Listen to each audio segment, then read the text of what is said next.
साथ मैं हूं अर्पिता आर्या। कोरोना का खतरा अभी टला नहीं है। हर बार हम आपसे ये अपील करते रहते हैं कि मास्क जरूर पहने। हमने एक मुहिम भी शुरू की है, #मास्क पहनो इंडिया, और इसके माध्यम से हम आपसे ये अपील करते हैं कि जरूर अनलॉक की प्रक्रिया अब कई राज्यों में शुरू हो गई है। साथ ही साथ दूसरी लहर का कहर जो है वो थोड़ा कम हुआ है, केसेस थोड़े कम हुए हैं, लेकिन खतरा तो अभी तीसरी लहर का है। और उस लहर से अगर आपको बचना है तो मास्क ही सबसे बड़ा हथियार है। इसलिए बार बार हम आपसे कह रहे हैं कि मास्क जरूर पहनिए। बड़ी खबर इस वक्त आ रही है। अवैध धर्मांतरण से जुड़ी अवैध धर्मांतरण केस की जांच यूपी एटीएस ने तेज कर दी है। न्यूज़ 18 के अजीत सिंह की खबर है कि यूपी एटीएस की एक टीम फतेहपुर जिले फिर पहुंची है और मामले की जांच कर रही है। खबर यह भी कि इस मामले में एलआईयू ने फतेहपुर में उमर गौतम से जुड़े 50 से अधिक कारोबारियों के मोबाइल नंबर की लिस्ट एटीएस को सौंपी है। साथ ही उमर से जुड़े लोगों की चल अचल संपत्ति जो है उसको भी खंगाला जा रहा है। उमर गौतम को तकरीर के लिए फतेहपुर बुलाया करते थे। अवैध धर्मांतरण केस का आरोपी उमर गौतम मूल रूप से फतेहपुर जिले के पंथुआ गांव का रहने वाला है। अब उससे जुड़े करीबियों की एटीएस जांच पड़ताल कर रही है। इसके अलावा जिले के एक सीबीएसई बोर्ड के स्कूल और एक निजी मदरसे में फंडिंग की आशंका जाहिर की गई है। तो अब जो संपत्ति है उस पर नजर रखी जा रही है, कनेक्शन कैसे कहां से कहां तक जुड़ते हैं उस पर नजर रखी जा रही है, और साथ ही साथ जिले के एक सीबीएसई बोर्ड स्कूल है और एक निजी मदरसा है, वहां पर फंडिंग की आशंका जाहिर की जा रही है। उसके मद्देनजर जांच आगे तेज भी चल रही है। तो फिलहाल यूपी एटीएस ने जांच तेज करते हुए अभी फिलहाल फतेहपुर जिले वो फिर पहुंची, मामले की छानबीन में जुटी। खबर ये कि इस मामले में एलआईयू ने फतेहपुर में उमर गौतम से जुड़े 50 से अधिक कारोबार जो करीबी है उनके मोबाइल नंबर की लिस्ट एटीएस को सौंपी है। धर्मांतरण के तार दिल्ली के पास गुरुग्राम भी पहुंचते नजर आ रहे हैं, और आइए अब आपको गुरुग्राम के उस परिवार से भी मिलवाते हैं जिस परिवार के बेटे को धर्मांतरण के इस गिरोह ने अपना शिकार बनाया। गुरुग्राम के रहने वाले राकेश यादव ने अपने मूक बधिर बेटे मन्नू यादव का धर्म परिवर्तन करवाने का आरोप लगाया। उनका यह आरोप कि धर्म परिवर्तन करवाकर उनके बेटे का नाम अब्दुल मन्नान कर दिया गया। उन्होंने कहा कि मामले का पर्दाफाश होने के बाद एटीएस के अधिकारी उनके पास पहुंचे।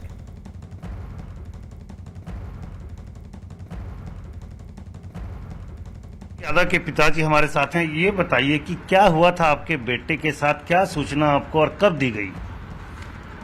देखिए, मेरे बेटे का ब्रेन वॉश करके उसका धर्म परिवर्तन किया गया है और सूचना हमें मिली थी, बेटे ने ही दी थी मुझे सूचना, और ये भी 17 फरवरी को सुबह के टाइम। क्या कहा आपको? मेरे को बोलता सुनता है नहीं, गूंगा बहरा है तो इशारों में बात करता है, तो उसने ठा के एक एफिडेविट हाथ में पकड़ा दिया, उसमें देखा था तो बोल तो सकता ही नहीं है। उस एफिडेविट में क्या लिखा था? उसमें लिखा था कि मन्नू यादव, पिता का नाम है राजी यादव, और धर्म हिंदू, कन्वर्जन किया नाम मन्नू यादव से ये मनन, ये अपना अब्दुल मनन कर दिया। अच्छा, वो नोएडा में कहाँ रहता था और क्या करने के लिए भेजा था आपने? देखिए, नोएडा में हमने कहीं नहीं भेजा है। 2017 में एक बार बच्चे ने जिद की थी कि मैं नोएडा में जाके वहाँ पे एजुकेशन लो, हमने मना कर दिया। लेकिन फिर जो साथ के शरारती तो बच्चे थे वे ले जाके उसको नोएडा, मतलब हमारी नॉलेज में नहीं था, वे वहाँ पे ले जाने लग गए, और वहाँ पे 1-2 घंटा जो क्लास चलती थी क्लास के जरिए वहाँ पे नोएडा के अंदर एनडीएस में जाने लग गए थे। और बाकी हम तो उसको गुड़गांव भेजते थे पढ़ाई लिखाई के लिए। गुड़गांव उसकी जो है डिपेंडेंस स्कूल है, उसके अंदर उसकी एजुकेशन स्टार्ट से चल रही थी यूकेजी से, और अब आईटीआई में वेल्डर करके फिटर का चल रहा था। फिटर में 22 तारीख में बल्कि उसका फाइनल एग्जाम था फिटर का। तो नोएडा के लिए हमने मना कर दिया था बिल्कुल साफ। नोएडा में तो मतलब बच्चों की वो थी कि बच्चों ने बहका के ले जा रहे थे उसको, हमने उस टाइम नोएडा के लिए मना कर दिया था। फिर उसने 2019 में भी जिद कर रही थी की थी जाने के लिए, नोएडा में जाके वहाँ पे अच्छा स्कूल है, अच्छा वो सब कुछ, मतलब फिर हमने मना कर दी। फिर उसके बाद उसने नोएडा का जिक्र नहीं किया था फिर। और आइए अब आपको नोएडा के उस परिवार से भी मिलवा दें जिस परिवार की सूझबूझ की वजह से उनका बेटा धर्मांतरण के इस गिरोह का शिकार बनने से बच गया। नोएडा के इस परिवार का दावा है कि साल 2008-9 में उनके बेटे का जबरन धर्म परिवर्तन कराने की कोशिश की गई, लड़की के पिता ने दिल्ली के पास नोएडा में डेफ सोसाइटी पर जबरन धर्म परिवर्तन कराए जाने का आरोप लगाया। दिल्ली के पास नोएडा में डेफ सोसाइटी पर जबरन धर्म परिवर्तन कराए जाने का आरोप लगा है। न्यूज़ 18 के अमित सिंह की खबर है कि नोएडा के ही रहने वाले एक शख्स ने ये आरोप लगाए, जिसमें यह दावा किया गया कि उनके बेटे का साल 2008-9 में जबरन धर्म परिवर्तन कराए जाने की कोशिश की गई थी, जिसकी शिकायत उन्होंने पुलिस में भी की, लेकिन उस वक्त कोई कार्रवाई नहीं हुई।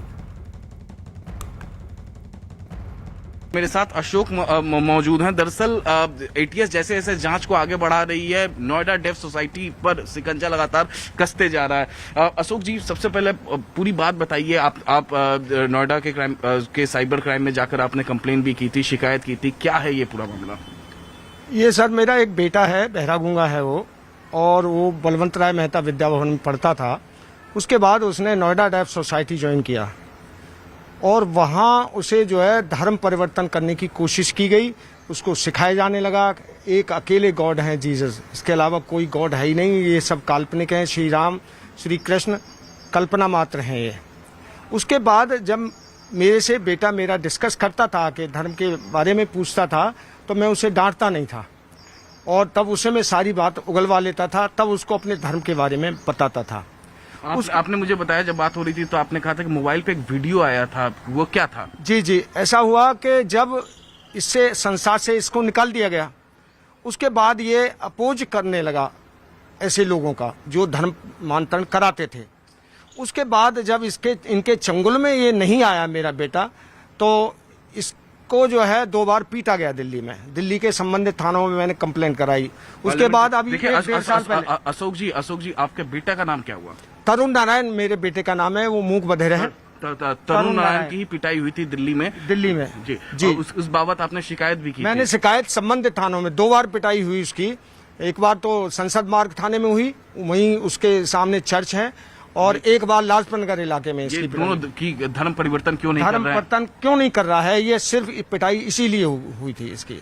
नोएडा में जो आपने मुकदमा दर्ज कराया था, वो किस लिए मुकदमा दर्ज कराया? वो एक इसके मोबाइल पे एक बहरे गूंगे गुरवादी की फोटो भेजी गई मुझे धमकी के लिए कि यहीं रुक जाओ, नहीं तो ये हाल हो जाएगा तुम्हारा।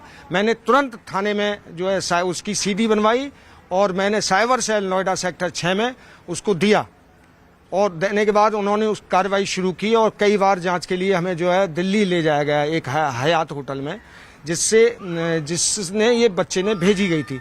लेकिन आगे क्या हुआ ये मेरी जानकारी में नहीं है। अब उमर